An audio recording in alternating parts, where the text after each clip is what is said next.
Oh my God, does she really? It's like an open secret, as I said. And I have the greatest respect for her as an artist, especially as a recording artist. Elton John and Princess Diana were good friends, leaning on each other during difficult times and working closely together on causes they were both passionate about. People will forever remember the image of Elton John performing a rewritten version of the famous song Candle in the Wind at Princess Diana's funeral in 1997 as a tribute to her. As a close friend, Elton John would probably be the person who best understands what Diana had to go through, the secrets that his close friend had to endure. However, it seems that their relationship is more than just close friends. The relationship surrounding Diana will surprise outsiders. Recently, in his autobiography, Elton John frankly shared the real relationship between himself and Princess Diana, as well as her secret relationships. Let's watch the video to discover the secrets hidden for many years by Princess Diana. Diana Frances Spencer. Princess Diana's real name was born on July 1, 1961, into a British aristocratic family. Earl Spencer, her brother, described Diana as incredibly brave, even when she was just a little girl. She is the fourth child in a family of 5 siblings. She has 2 older sisters, Sarah and Jane, and a younger brother, Charles Spencer. The princess's older brother, John Spencer, died just an hour after his birthday in January 1960, a year and a half before Diana was born. Diana was born and raised in Sandringham House, land owned by Queen Elizabeth. Princess Diana's parents, Mr. Francis Shan Kyde and Mrs. Edward John Spencer, divorced when Diana was only 7 years old. The reason is said to be that both have complicated relationships. Diana's grandmother, Ruth Roche, was the Queen's assistant and close friend. She hosted many parties attended by the Queen. At school, Princess Diana did not study well. She failed the O-level exam, twice a basic knowledge test for middle school students.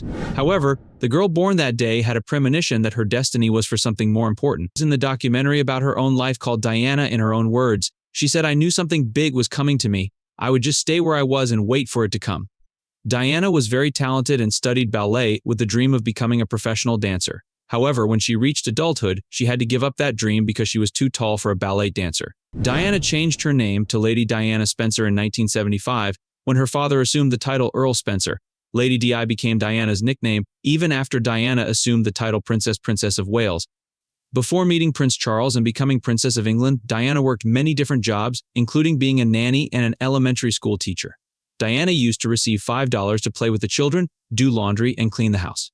Diana also worked part-time as a preschool teacher at London Pimlico. In 1977, when she was just 16 years old, she met Prince Charles for the first time. Initially, Prince Charles dated his sister Diana first.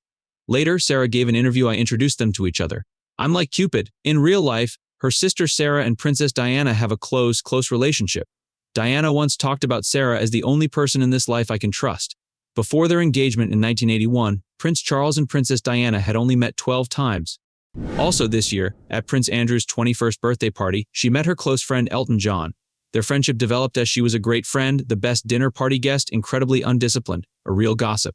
Since then, a beautiful friendship has been formed and has been maintained for many years. Elton's relationship with the royal family began long before Diana joined the family. Princess Margaret and the Queen Mother were both fans of his music, which put him on many royal invitation lists. In 1981, he finally met Diana. He played music for Prince Andrew's 21st birthday party at Windsor Castle. At that time, there was no one there except the dance band and Princess Diana. The two of them danced the Charleston alone on the floor for 20 minutes. But they weren't alone for long. Princess Anne came to see Elton and asked him to dance. However, as they were swaying melodiously to the music, the Queen appeared and said, "Do you mind if we join you?" At that moment, the music changed to Rock Around the Clock by Bill Haley. So Elton danced to Rock Around the Clock with the Queen of England. From that point on, their friendship blossomed, with Elton even spending time with Diana's sons, Prince William and Prince Harry, relationships that continue to this day. When Prince Harry was honored in the 2018 Time 100, Elton wrote a tribute honoring both him and his mother. The passion for fighting for justice is one of the things that unites Elton and Diana. Both are advocates for the AIDS crisis and share a passion for spreading awareness and finding relief. But few people know that that special relationship was broken, and they didn't even talk to each other. In his new biography, Me, Elton John, the 77-year-old recalls the pair briefly stopped speaking after Diana apparently decided not to participate in a charity book. She was a very close friend for many years, and then, completely out of the blue, we fell out, Elton began, before explaining what led to that outcome. He explained that the cause of the incident was related to the book Rock and Royal by the late Gianni Versace, which was a collection of photos of scantily clad celebrities in Versace clothes. Elton was one of many famous A-list stars, including Prince and Take That, to pose for the book, while Diana was enlisted to write the foreword for the 1997 fashion book. In the book, he explains that the proceeds will go to the AIDS Foundation, so Diana not participating in the project was a big loss. Elton believes that Diana's decision not to continue writing the book had to do with the fact that it contained numerous photographs of half-naked men wearing Versace scarves. So at the last moment, Diana withdrew her preface. She said she knew nothing about the book's contents, which was not true. Gianni showed her the whole thing and she said she loved it, Elton said. The singer went on to say that he contacted the princess to remind her of how much danger she would be in if she did not participate in the charity book. He said she wrote him back in a very formal letter, apparently cutting off their lines of communication for a time. It was Gianni who brought Elton and Diana back together, although not in the way any of them wanted. When Gianni was murdered in July 1997, Diana and Elton reconciled and even attended the funeral together. In an interview with Barbara Walters, Elton recounted how Diana had been his support during their shared grief, inspiring him to try to do the same when he mourned her just a few months later. Elton rewrote the famous song Candle in the Wind as Goodbye England's Rose for Diana's funeral before vowing never to perform that version again, unless William or Harry asked for it. He continued to connect with her legacy, performing at the 2007 concert for Diana, as well as at Prince Harry's 2018 wedding. He was also a guest at Prince William's wedding in 2011. Over the years, Elton has emerged as one of the key players in Diana's legacy, in large part because he was one of the people who truly understands her best. Although a quarter of a century has passed, the happy and miserable stories about Princess Diana's life are still an endless source of topics for books, television, movies, and musicals. A short life, full of tragedies, but above all it still had a kind heart and kindness. She is loved and admired not because of her royal title, but because she overcame the misfortune after the breakdown of her parents' marriage and her own marriage with Prince Charles to find joy in sharing love and dedicate your life to helping people. As a princess, Diana regularly participated in charity work. She is the patron of nearly 100 charity organizations, including the Red Cross, the Network of Landmine Survivors, and many AIDS and cancer funds. She has used her position of authority to support many humanitarian organizations across the planet. In England, along with the London Lighthouse Organization, Princess Diana was a pioneer in the battle against AIDS. After divorcing Prince Charles and giving up the highest title after Queen Elizabeth, Princess Diana continued to help abandoned and disadvantaged people and do charity activities true to her heart. In 1991, a photo of her in Brazil sitting beside a hospital bed, hugging the dying with eyes filled with sympathy and holding the hand of an AIDS patient, shook the world. The spread of the photo has helped positively improve the world's discrimination against the disease of the century. Her idol is Mother Teresa, who dedicated her life to helping alleviate the pain of humanity. That's why she never seems tired of the responsibilities of someone who works for everyone. Mother Teresa and Diana, both human rights activists, met on June 18, 1997, in New York at a charity event of the tradition. This nun often said, "Diana is my daughter." Considered one of the world's fashion icons, perhaps the most beautiful image of Princess Diana is when she wore a protective vest and calmly walked through a minefield in Angola during a campaign to raise awareness about Czech remaining mines and bombs in this country. Her photos contributed to the signing of the Ottawa Treaty banning the production and use of landmines at the end of 1997. However, Princess Diana's humanitarian journey was interrupted when she suddenly passed away. With her influence, her two sons, Princes William and Harry, continued this journey together as a way to remember their mother. 2 years after her death, Princess Diana was listed by Time magazine as one of the 100 most important people of the 20th century. 5 years after her death, Princess Diana still ranked third on the list of Britain's 10 greatest children in a poll organized by the BBC. Many years after the sudden passing of Princess Diana, the British people have never forgotten. The memorial area located on the grounds of Hyde Park in August is always crowded with British people and tourists from all over to visit and remember her. Princess Diana's short life completely changed the public's view and approach to the British royal family. The legacy she left behind will not only be remembered in 20 years, but also for a long time to come. Not only did she make contributions in the humanitarian field, Princess Diana was also a fashion icon of the 20th century. As a person with personality, bravery, and progress, the princess always knew how to express her personal message within a royal framework full of propriety. When she was Princess of Wales, she refused to wear gloves, an accessory considered inseparable from the nobility. That's because she wants to be close and connect with people with her warm, bare hands. The lack of gloves unintentionally helps classic tailored clothes become more modern and stylish. Instead of choosing skin-colored or black socks like all members of the royal family, the princess often chooses socks that match her outfit or adds a delicate bow accessory. She also has countless ways to customize accessories, such as choosing a D-shaped necklace representing her name. Fashion is like a weapon for the princess to free herself from the restrictive royal life, but her dressing style still carries the noble aura of a woman from a noble background. In 1994, Princess Diana's fashion style really exploded. After her statement admitting her husband's affair, Diana appeared radiant in a black dress.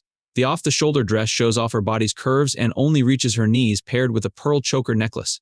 With this design, Diana sent a strong message honoring the seductive beauty, independence, and autonomy of women.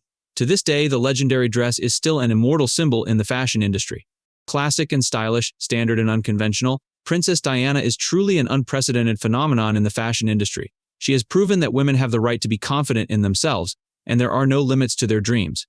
Her style has inspired millions of women and designers around the world. Princess Diana will always be an immortal monument in the hearts of people around the world because of her great legacy of humanitarian work and fashion. One of those legacies is the love letters Princess Diana wrote to her former lover James Hewitt. They have been sold in the US for up to $1 million USD. These letters were written between 1989 and 1991, including James Hewitt's time serving in the Gulf War, and are very intimate. Ingrid Seward, the author of the book My Mother and I, said this was Hewitt's final insult to the memory of Princess Diana. James Hewitt betrayed Diana in many ways, so this is just the final insult. I think James Hewitt really needs the money and also sees the value of these letters. Can't imagine this could happen out, Ingrid Seward said. In October 2023, brokers acting on behalf of James Hewitt contacted Bonhams, London's leading auction house, to sell these letters. The company's experts set the price at between $400,000 and $600,000, as many were written on special military paper called blueies. However, Bonhams refused to buy and advised to sell in the US market to limit controversy. Last month, London auction house Sotheby's also had access to the letters but declined to estimate their value.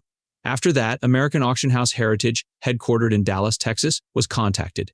Experts say the best way to sell these letters is to find a potential buyer and conduct the transaction privately. Putting the letters up for public auction would expose auction houses to the negative effects of public outrage. Responding to The Sun's question, James Hewitt's spokesman stated the auction is only to authenticate the value of the letters for James Hewitt's personal reasons and insurance purposes. He has no intention of selling and does not invite buyers. However, an email from Heritage Auctions was sent discussing terms for the item to be valued at $1 million. This is not the first time James Hewitt has been accused of making money from these memorabilia. In 1999, in an agreement with the Spencer family's attorney, James Hewitt promised to keep the letters in a safe place, never sell them, and destroy them upon his death. In 2000, he was condemned by public opinion when he revealed to the press that he was offering to sell these memorabilia for £10 million. 3 years later, James Hewitt directly admitted on CNN that he wanted to sell the letters at a reasonable price, claiming they were important historical documents and nothing to be ashamed of. Princess Diana first met James Hewitt at a party organized by her assistant in 1986. In 1995, she confirmed the relationship in an interview with the BBC. Prince William later criticized the BBC, saying that the station lied to his mother when giving an interview. In addition to love letters, people also consider the house where Diana lived as part of her legacy because there was once a princess born and raised there, a part of their woman's childhood love. Not only that, it is also her final resting place after returning to the afterlife. Known as Althorpe House, this lavish home is where Princess Diana grew up and where she found peace after a turbulent life. Princess Diana, or Diana Frances Spencer, is the youngest daughter of Viscount Althorpe John Spencer and Viscountess Frances Shankeed. Therefore, it is not surprising that she had a lavish and splendid childhood. Althorpe House has been the seat of the Spencer family since 1509, after they amassed a fortune from sheep farming and land purchases.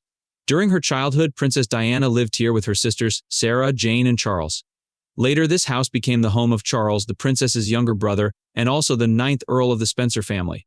With a large land area of up to 13,000 acres, more than 52 million square meters, this mansion includes a total of 90 rooms and is currently also the final resting place of Princess Diana. The princess's grave is located on an artificial oasis in the middle of a decorated lake on the grounds, with the goal of protecting her remains from harassment. This luxurious residence includes sophisticated bedrooms, elegant living spaces, a large art gallery, and a beer hall. On the mansion's website, it is described as displaying one of the finest private collections of furniture, paintings, and ceramics in Europe. Each magnificent room in this house has its own fascinating story. Large portrait paintings hanging along the hallway create a beautiful and elegant space. Currently, the mansion has become the home of Charles, Princess Diana's younger brother and the 9th Earl of the Spencer family. This house demonstrates the elegance of the aristocratic Spencer family through its luxurious dining rooms and cozy spaces for receiving guests. With a total of 90 rooms, family members can choose to welcome guests in many individually styled living rooms. Before entering royal life, she also spent her childhood living in luxury that few people could compare to. It's hard to imagine that her married life would be so difficult and heartbreaking. Marriage with Prince Charles is the scariest hell. The moment she put on her wedding dress, Diana's life took a different turn no one could have expected.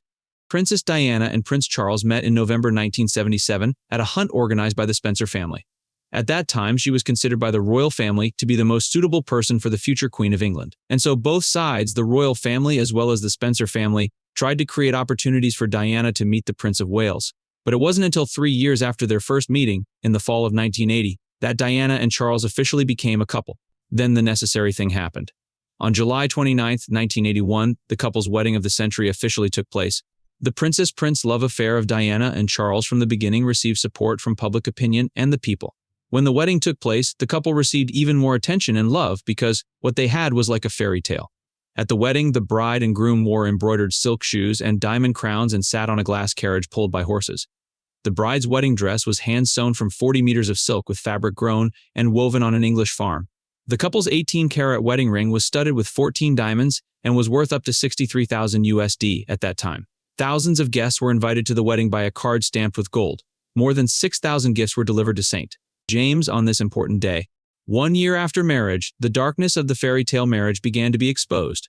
The reason why Princess Diana and Prince Charles could not get along despite having a child together did not originate from the princess. In fact, the person who had the problem first was Prince Charles. Diana said that from the moment she stepped foot on the way to the wedding ceremony, the princess knew that Charles had never stopped loving Camilla Parker Bowles. "There are 3 people in this marriage, so we feel a bit cramped," she told the press. During the years he lived with his royal concubine, he never had a change of heart, but from the beginning his heart was not towards Diana. The person the crown prince loves from beginning to end is Camilla Parker Bowles. Charles and Camilla Shan met in the summer of 1971, and the crown prince confessed his love to her in December 1972. However, because the crown prince did not ask her to marry him, in July 1973, Camilla married Major Andrew Parker Bowles. Unable to marry his lover, in the years that followed, the crown prince spent all his time missing Camilla, so there was no room left to receive Diana. Prince Charles himself also revealed in a 1994 interview that he and Camilla were still together right after the wedding and were just waiting for their marriage to break down before moving on to their lover. It was not until they heard the above statement that people realized that the crown prince had never loved his official wife for a single day. When Diana gave birth to William, the marriage began to be strained because Charles always expressed his nostalgia for Camilla. Ironically, Camilla's husband is a close friend of Prince Charles. So when he heard that the crown prince was still daydreaming with his wife, their friendship quickly deteriorated. In 1972, at a party, Camilla made a famous statement to Prince Charles, "My great-grandmother was your great-grandfather's lover. I feel like we have something in common. Their great-grandmother and great-grandfather fell in love when they were both married." This statement also shows that Camilla more or less wanted to have an illicit relationship with Charles even though she was a married woman. Diana and Charles' family happiness began to become irreversible. Diana suffered a mental crisis and fell into depression and an eating disorder, causing the 20-year-old bride to have a mental breakdown and lose weight dramatically. Even in 1994, when interviewed by the BBC, Prince Charles said he and Camilla often went together. After his wedding to Diana, he just waited for the marriage to fail so he could return to Camilla. From then on, it was known that Charles never loved Diana. He was forced to marry because he wanted to have children for the royal family. At the end of 1987, there was a period when this couple did not live together for 37 consecutive days. That's because Diana was busy with other men, including Pakistani-born Dr. Hasnat Khan. They see his adultery and my adultery as an extramarital pleasure. After a series of stormy events, in 1992, Prince Charles and Princess Diana separated. In response to this unexpected and disappointing event, Queen Elizabeth II expressed that she always expected a reunion, while Prime Minister John Major reassured the public that the separation in the royal family was only temporary. Only time. However, later on August 28, 1996, the couple officially divorced, proving that the break in their relationship was irreparable. Diana's title of princess was stripped of her name, and people only called her Princess of Wales. Lucia Flecha de Lima, a close friend of Princess Diana, later revealed that, despite the scandal surrounding her love life in the last years of her life, Prince Charles was still the princess's true love. Mrs. Lucia believes that Princess Diana loved Prince Charles very much when they were still married. After giving birth to Prince William, the princess even felt like she was bewitched because her eldest son reminded her of the image of the husband she had always loved. Although the marriage was not favorable, Diana was truly a wonderful mother. When she became a mother, Diana repeatedly broke royal rules by giving birth in the hospital, taking her children with her when she went on business trips, or freely expressing her love for her children in crowded places. She is the first British royal princess to give birth in a hospital because the tradition of the British royal family is that princesses must give birth at the palace. Both Princes William and Harry were born at St. Mary. Princess Diana gave birth to 2 sons, William Arthur Philip Louis and Henry Charles Albert David. Diana always wanted to go beyond the rules and standards of the British royal family. She is not a classic royal mother. She always wants to raise Prince William and Harry in the most normal way possible. She took the princes to the movies, lined up to buy McDonald's fast food, and went to the park on weekends. Prince William and Prince Harry described the princess's parenting style as simple, mischievous, and full of love. Prince William said she understands that on the other side of the palace walls is real life. In another unprecedented move, instead of leaving her children at the palace, Diana took William with her on her and Prince Charles's royal tour of Australia and New Zealand in 1983. The photo was taken when the family took a break from their busy schedules to relax on the grounds of the New Zealand Government House. Not a person who likes to ride horses, Diana always takes the time to teach her children how to ride horses. In 1991, the famous royal princess took off her shoes and participated in a running race on Prince Harry's picnic day. She came second in the competition and was later seen laughing with the other mothers.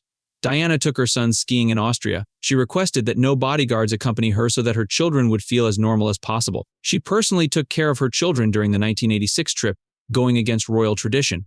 Journalist Matt Elton once said Diana's public display of affection for her children is very new for a royal family that is normally private. It's a complete difference. On weekends, Diana and her sons had a special tradition. The three of them will go to McDonald's to buy a Big Mac and fries and then return to the palace to watch Blind Date.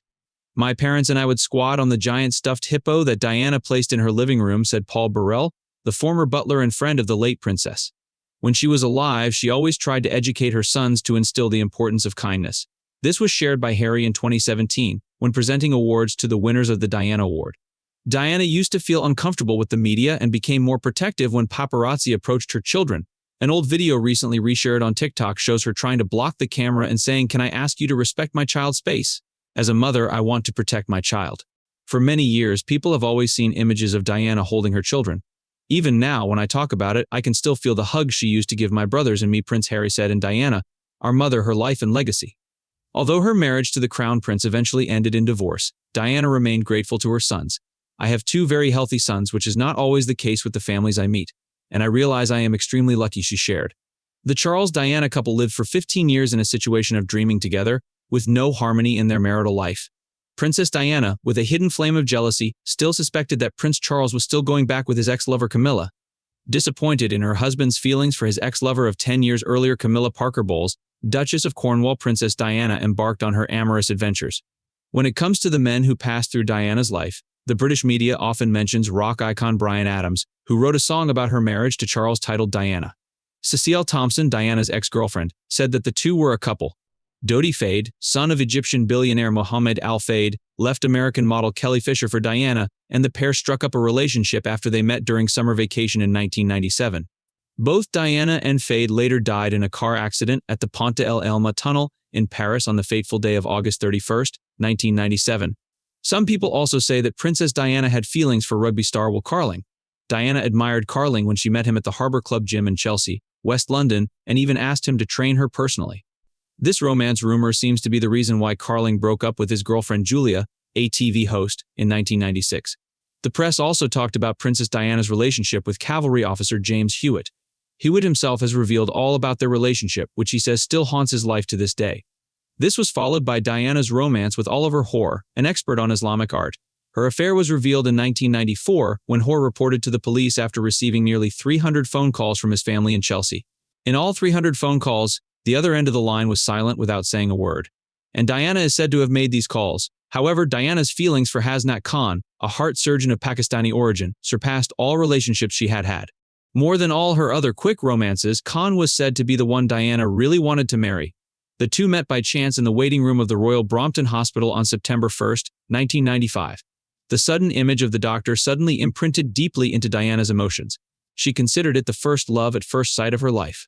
That was the time when Diana lived alone in Kensington Castle after separating from Prince Charles in 1992. Diana had to keep all her actions secret to avoid surveillance by the Royal Secret Service and reporters from tabloid newspapers. Cabbage. Phone numbers are always changing. Every time I go out, I have to cover my hair with a wig and wear dark glasses. After that unexpected meeting, it seemed like every day Diana went to the hospital to see Dr. Hasnat Khan. She confided, "I think I have met the wonderful guy of my life. Hasnat has dark brown eyes that one wants to be immersed in." Diana took the initiative to get to know Hasnat, and the two had a passionate love affair in secret. Diana even considered getting married and giving birth to a daughter for Hasnat. Dr. has not said they can live peacefully in Pakistan because the press does not bother them there. Diana thought very carefully about this. She flew to South Africa and then Australia to see which place was suitable for their life. That passionate love made Diana stupid, thoughtless, and out of touch with reality. Especially since that was the time when Diana suffered from mental crisis and depression. In 1196, although she was living in a state of separation and having a headache negotiating the conditions for divorce, she was still enthusiastic about marrying her new lover, so she flew to Pakistan to meet Khan's family. After officially divorcing Prince Charles, Diana accepted the invitation of Egyptian billionaire Mohammed Alabama Fayed to vacation at his villa in Saint-Tropez, southern France. There, she was introduced to tycoon Dodi Al Fayed. On July 17, 1997, Diana and Dr. has not met for the last time. Diana suddenly ended their relationship. During that time, Diana began to travel non-stop. Diana is with Dodi. Photos of Diana taken together on the yacht appeared widely in the press. The photo of the two embracing on a yacht was accompanied by questions about Diana's romance. In October 2007, Dr. has not quietly left England and returned to Pakistan with a secret love in his heart.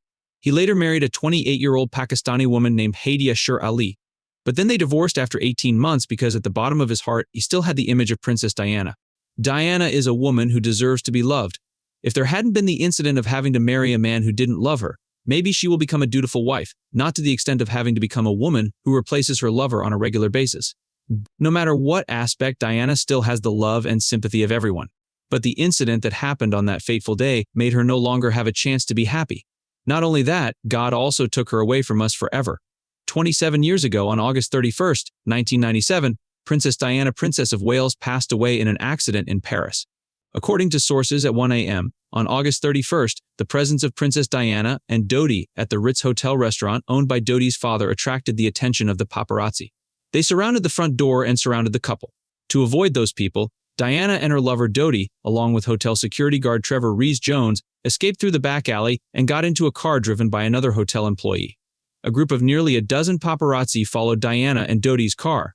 The Mercedes-Benz W140 entered the tunnel near the Pont d'Alma Bridge, Paris, to return to Dodi's villa in Paris. Due to trying to run away from the crowd, the car accelerated to 112 km/h. The car crashed into a concrete pillar in the tunnel, causing the front of the car to break. Dodi and the driver died on the spot. It was at 1:10 a.m. that Diana and bodyguard Trevor Rees-Jones were seriously injured. After being moved to the hospital, Diana was diligently treated, but she still couldn't bear to leave us at 4 a.m. On the same day, the coffin containing Diana's body, covered with the royal flag, was brought to London by Prince Charles and Diana's two sisters. After the autopsy, the coffin was taken inside the Royal Westminster Abbey Church to conduct the funeral ceremony. Princess Diana's resting place is located on an artificial island on the Althorpe campus. Singer Elton John woke up early in the morning. The phone call made his chest pound continuously. That tragic accident seemed to be the grisly end that Elton John had feared. And when his friend sent a text message confirming Diana had passed away, Elton John almost collapsed. Just a few weeks earlier, at the funeral of legendary designer Gianni Versace, their talented friend who passed away due to murder, Diana sat next to Elton John and wiped his tears. Now, he had to say goodbye to Diana. Who will be the one to wipe your tears? The next day, Elton John received another call. On the other end of the line was Sarah McCorquodale, Princess Diana's sister. Elton John was invited to attend Princess Diana's funeral, and moreover, he was asked to sing a song in her memory. Elton John agreed immediately and said he would sing your song, the song Princess Diana loved during her lifetime. But then, Elton John thought again. He immediately picked up the phone and called Bernie Taupin, who was then in America. Elton John said he wanted to write a new song, similar to Candle in the Wind, in memory of Diana. On the other end of the line, Taupin promised to write immediately. However, Taupin misunderstood that Elton John wanted him to rewrite new lyrics for Candle in the Wind. 2 hours later, the new version of Candle in the Wind was completed with the most beautiful lyrics dedicated to Princess Diana. On September 6, 1997, 2.5 billion people around the world were speechless when they heard Elton John singing Candle in the Wind with new lyrics on the piano. Actress Marilyn Monroe's image was replaced with the English rose Princess Diana. The lyrics are filled with reverence, the adjective loneliness is replaced by beauty, boredom, and deadlock are replaced by eternity never fading under the sunset. On September 23, 1997, the new version of the single Candle in the Wind was officially released and became the single with the second highest sales in the history of the record industry. In just 7 days in Europe alone, this album sold over 2 million copies. Lines at record stores are long. Some places even have to limit the number of sales per customer. All profits of the song will be transferred to the charity fund named after Princess Diana. This is a chivalrous gesture that transcends commercial value. This action also quells opposing opinions that Elton John copied the success of his previous work. Princess Diana is remembered as a person with a kind heart and soul, making not only the British people but people all over the world love her. Even though she has passed away, the heritage and culture she left behind in the world are always respected and preserved. Every year on the anniversary of her death, many people flock to Kensington Palace to bring flowers and photos to commemorate her.